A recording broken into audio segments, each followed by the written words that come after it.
talk sweet nothings in your ear and will leave you knocked up without any child support. Listen, everybody knows a Pookie in them. Like, he just get in your ear, and next thing you know Pookie living with his mama. Pookie don't have no car. Pookie don't work. Like, yes, Democrats are like Pookie. I agree. They are always finessing you, making false promises. But if you go into every Democrat-led district, the crime is high, the schools are trash, the infrastructure is crumbling. Like, it's just a mess. But we keep electing them. And it gets worse and worse and worse. And they just come back making more false promises. And we just rah and celebrate them. But I am hoping by God's grace that people are waking up and they're realizing that the jig is up. Like, y'all been out here lying for 60 years and the outcomes are trash. We don't want this anymore. And hear me clearly. I'm not telling you need to be a Republican. I'd actually prefer us all to be registered independents. That way, nobody owns you. You are beholden to no particular party, that you can actually stand on the outside looking in and examine the policies and make your decision that way. That's where I am. I've never advocated for anyone to be a Republican. I got problems with Republicans. I don't like how Republicans are very weak. I don't like how they sometimes it feels that there's more of a uniparty than anything, because you don't really have a lot of true dyed-in-the-wool conservatives, patriots. You just don't. And so just because someone has an R behind their name doesn't make them good. Absolutely not. You really have to get to know these candidates, check their voting record. You have to hold them accountable. You need to learn who they are and what they stand for. That's what you need. You also need to find out who they take donation money from. That'll tell you a lot about who they are as well. And so the more informed the electorate is, I believe the better off this country will be. My brother Anthony says, hey, y'all need to get off Obama's back. He's new at being black. You know, when you think you have an idea, but it doesn't come out right. Diddy ain't available, so he has to wing it on the Black heritage side. That's a good one, brother Anthony. He is kind of new at being black. Listen, I'm telling you, Barack Obama knows the finesse, right? In his book, he talked about, the white woman he wanted to marry. Barack knew that if he had any chance in politics at a higher level, that he was going to have to play the role and get a black wife. And he got Michelle. We think. Michael, I don't know. I try not to, push the street rumor, but whatever. I'm just saying, he is also a shareable narrative that was created and presented to us. And so many of us, the idolatry of Obama, despite his failed presidency, I don't understand why we have not woken up. But Frank says, I can't believe that I once admired this man. Listen, Frank, we're not going to shame you for that, because we were all there with you. We were right there along with you. We all was standing. Not we all. There's some of us that was smart. I wasn't one of those. During the inauguration, we was snotting and boo-hooing, talk about change. That's the change. Like, I'm almost embarrassed at how, I guess I could say maybe we were just insecure and we felt that the symbolism of Obama meant something for us collectively and individually, as if we needed Obama to validate our essence and our worth in this country.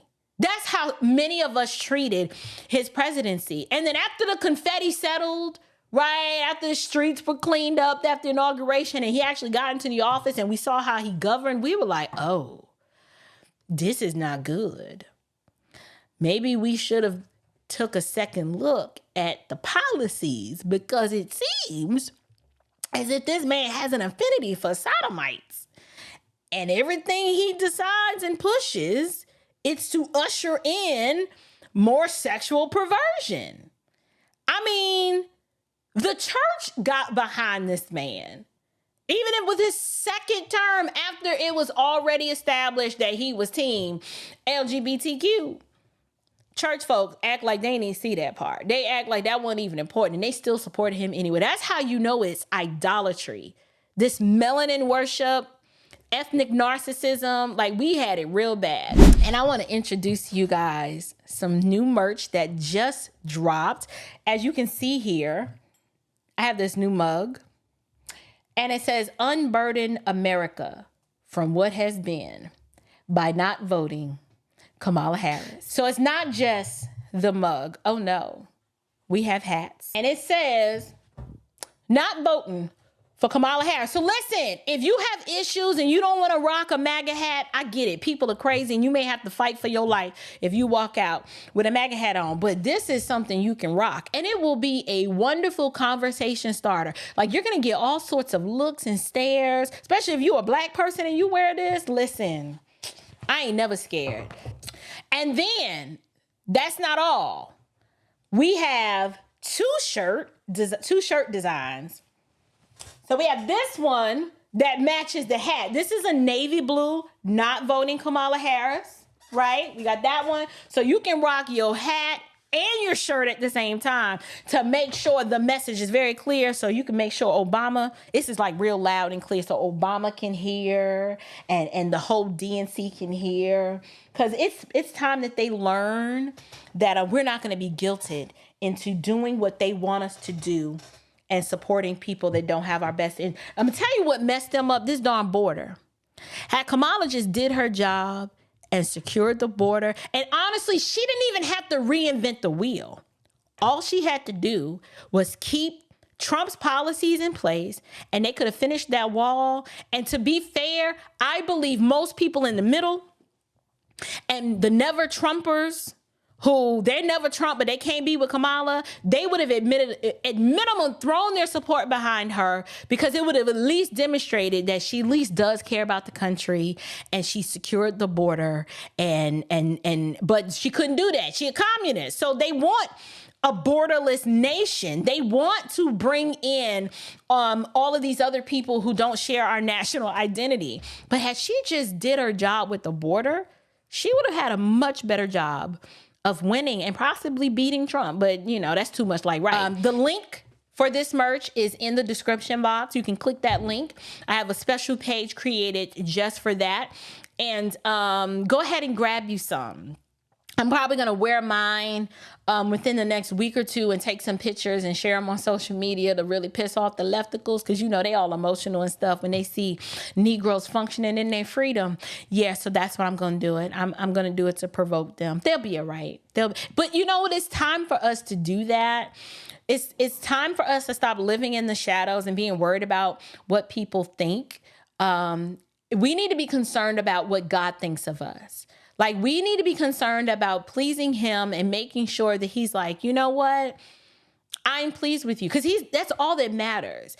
But the moment you release the need to please invisible people or people who don't matter, the more peaceful your life will be. So I just want to take a quick commercial break to share with you guys about the new merch. Go ahead and click the link down in the description box below. You can grab that.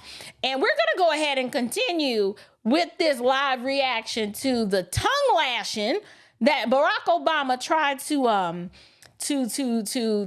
give black men in an effort to move the needle more toward Kamala's favor. But I think it's actually backfiring and doing the opposite. So let's continue.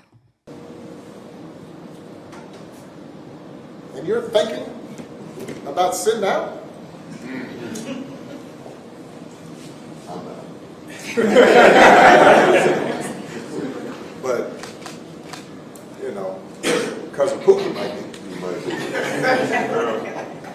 And you're coming up with all kinds of reasons and excuses.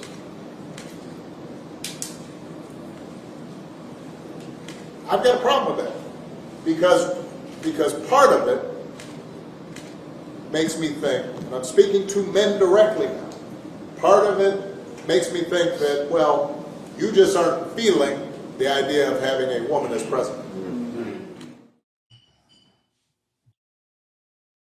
That's not it, Barack.